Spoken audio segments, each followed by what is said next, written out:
je pense qu'il faut bouleverser toutes nos manières de penser, bouleverser tout, questionner chaque fois. Je pense que ce qu'il faut apprendre, dans les écoles, c'est être curieux.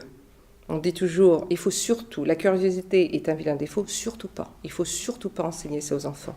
Il faut leur dire, la curiosité est une qualité. C'est-à-dire toujours demander, mais comment ça marche? Mais pourquoi c'est comme ça? Et si je tire un fil, qu'est-ce qui va se passer? Et si je tire le rideau, qu'est-ce qu'il y a derrière le rideau? Toujours, toujours leur demander. Il y a je sais pas, on va la reprendre, on leur montre une peinture. Qui l'a faite? Comment? Qu'est-ce qu'elle représente? Pourquoi? Qui peignait à l'époque? Pourquoi tant de peintres hommes? Pourquoi il n'y a pas plus de peintres femmes à cette époque? Où sont-elles? Il faut leur apprendre à poser les questions. Et à partir de là, pourquoi les cartes du monde, on me la montre comme ça? Pourquoi? Qui a inventé la carte? À quel moment les cartes du monde, ces cartes du monde s'imposent comme la représentation du monde, la seule?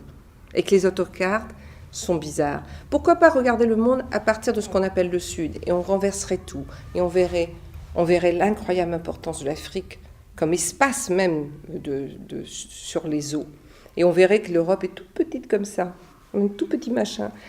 Et ça changerait. Ce n'est pas imposer une hiérarchie, c'est justement ouvrir son esprit à d'autres choses, à d'autres mondes, et comprendre l'incroyable épaisseur des choses, des complexités qui se passent. C'est-à-dire qu'il y a des savoirs très développés dans tous ces mondes, et que quand on croise toutes ces histoires, on découvre beaucoup plus de diversité et de complexité.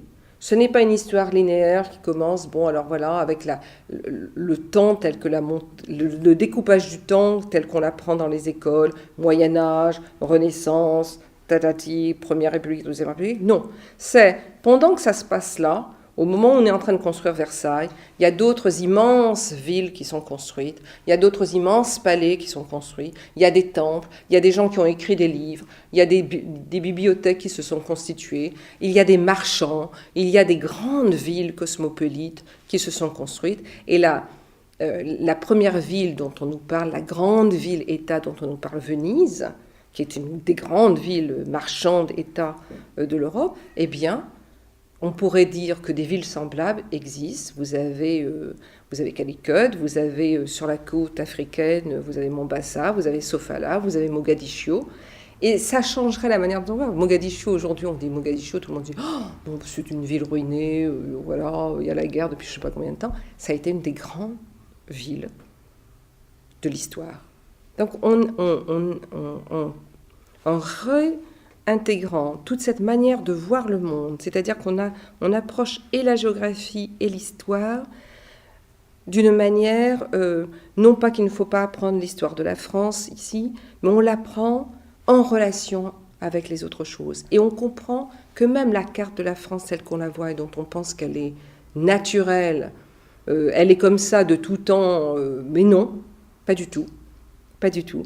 Et que ces frontières même ont toujours été très poreuses, parce que la France a été, comme on le sait, le bout de l'Europe, dont toutes les vagues d'invasion arrivaient jusque-là, jusqu'à buter, évidemment, après sur l'Atlantique, refluer. Et donc, ça n'a jamais été ces frontières fermées, rigides, qu'on veut aujourd'hui, d'ailleurs, réinstituer dans la forteresse Europe. C'est donc une approche, pour moi, de s'intéresser aux échanges, de peut-être une histoire qui commencerait par les échanges, par les rencontres.